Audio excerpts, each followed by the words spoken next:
Alright, and we're back with the World Chess Championship coverage, and this time we're going to be covering Gukesh from India, who is the youngest ever World Chess Championship contender, and by proxy to get there he is the youngest candidate's winner, doing so with an impressive score of 9 out of 14, which we will get to later on. But anyways, let's look at this test to back it up. Gukesh, he is 18 years old. He has a rating of 2783, which is very impressive. He was just contending for the youngest 2800, but unfortunately he had a bad previous month, so he couldn't get there. But he is playing against a much weaker, on paper, allegedly, opposition in Dingli Ren, who is currently rated 2729.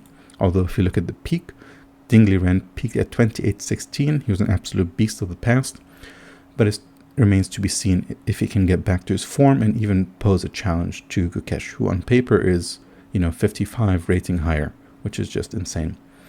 So let's look at the exceptions. Now here, Magnus Carlsen, of course, he has a higher rating, but if you look at Magnus Carlsen's career or these past few years, we'll notice he's playing very few games. Now, of course, Gukesh, on the other hand, is very unique in the sense that he plays actually a lot of games. So we're going to speak about his performances, but if you look here, every single month he's playing a lot of games, and he's actually improving almost every single time, with very few exceptions. And when we break it down, we're going to look at his 2024, so basically from February until now, and we'll notice besides a few little dots and jabs in his career, he's basically flawless, having huge improvements. And that's what distinguishes him from most of his colleagues, except maybe Arjun, who actually has much better results with much more games played. He's played a lot of games this year and improved a lot, as you can see. If you look at his rating improvement graph, you'll see, just a straight climb up. From January 2024, he gained like 70 rating, which is insane, playing so many games. So he's kind of an exception, also a top-level talent that plays a lot of games. But we're focusing on Gukesh today and not this Indian brother of his. So now let's look at the stats. So this year, looking at February 2024, he started at 2725 ELO, and then at the moment he is 2783. Very respectable, although this is not his peak because he did have a previous bad month. And if we look at the net gain, he gained 58. This is only this year, and of course there's still a few months to go and the championship remains. So he could gain more or could lose. That is to be seen. But if we look at the numbers, he played 74 games, very high number.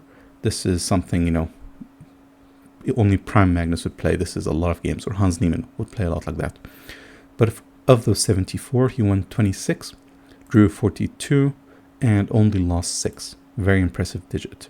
He lost to Dmitry, he lost to Alireza, he lost to Ding, but very few bad results in his streak.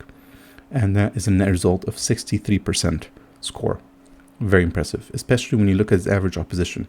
He's playing against 2703 on average, and that is insane. And to score 63% this whole year, overall, his performance rating would... So now let's look at the stats. So this year, looking at February 2024, he started at 2725 ELO, and then at the moment he is 2783.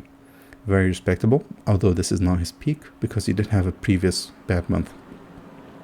And if we look at the net gain, he gained 58. This is only this year, and of course there's still a few months to go and the championship remains. So he could gain more or could lose. That is to be seen. But if we look at the numbers, he played 74 games, very high number. This is something, only Prime Magnus would play. This is a lot of games, or Hans Niemann would play a lot like that. But of those 74, he won 26, drew 42, and only lost 6. Very impressive digit. He lost to Dmitry, he lost to Alireza, he lost to Ding, but very few bad results in his streak. And that is a net result of 63% score. Very impressive, especially when you look at his average opposition. He's playing against 2703 on average, and that is insane. And to score 63% this whole year, overall, his performance rating would be 2805. And if we look at his best performance ratings, he had a 3000 performance rating at the Olympiad, scoring 9 out of 10, and a 2859 performance at the candidates, when he scored 9 out of 14. And his worst performance ratings were actually just now, when he played the European Club Cup, and scored 2658, and then 2707 performance rating. But other than that, he's basically been always performing well, well established with a performance rating of 28.04.05 on average. Very respectable. And we're going to look at two of these big tournaments to see kind of how he stacks himself and how these trends are and how he performs as a player. And we'll skip the candidates because it's the Olympiad, because it's a very huge anomaly. While this shows his prime, we're going to look at the candidates because that's more of a prepared tournament. And as we know, the World Chess Championship, you know your opponent. So it's a lot more structured. And I think it's a more representative experience of what the World Chess Championship will be like, compared to Olympiad, where you don't know your opponents and you're playing purely off your abilities. And the worst performance will just showing, what fatigue can do, or what not trying to reveal your prep can show it. His weaknesses, essentially. So looking at the candidates, he had 14 games. Of course, this is a very long tournament. And he had a flawless tournament except for round 7 against Alireza.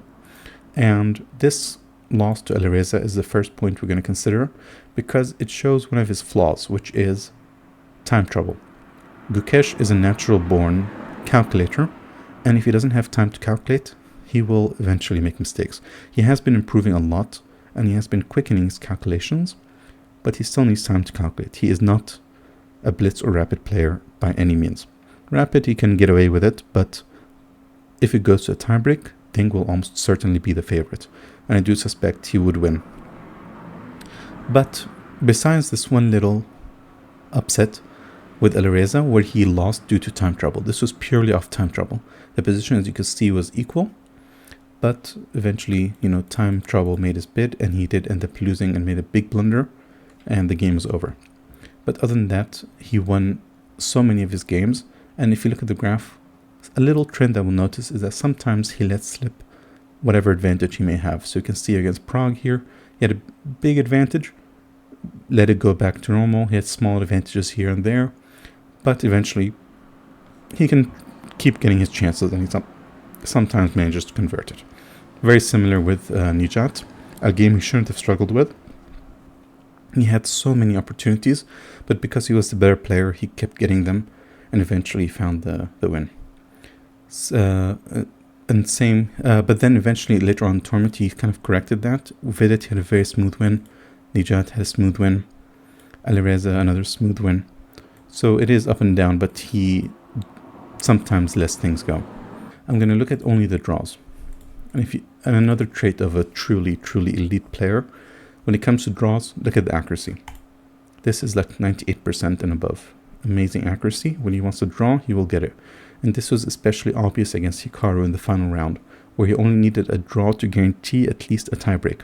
And he was perfect in that. Hikaru pushed him to the very edge because Hikaru needed a win, and yet he couldn't do it. And of course, that led to Gukesh being the World Chess Championship challenger, and maybe the world champion. And then if we look at his weaker tournament with the European Club Cup, which is just now, happened this previous month, and it was actually Gukesh's last chance to get the youngest 2800 award, which he missed out on because he performed badly in this tournament. He would have needed to get maybe 6 out of 7 or 5.5 out of 7, but of course he ended up getting 4, I believe. He got 4 out of 7, which is not a good result by his standards, especially when his opponents were like 26 and change average rating.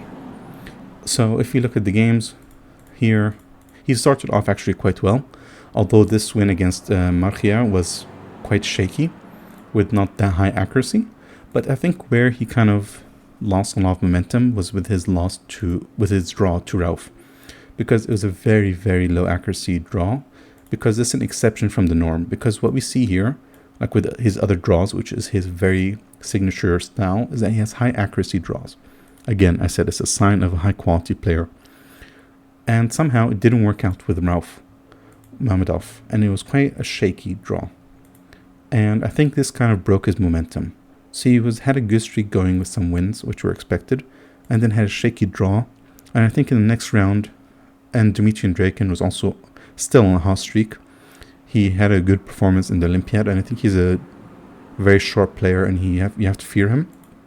And he ended up losing. He had a not great game against him, and he lost with 90% accuracy.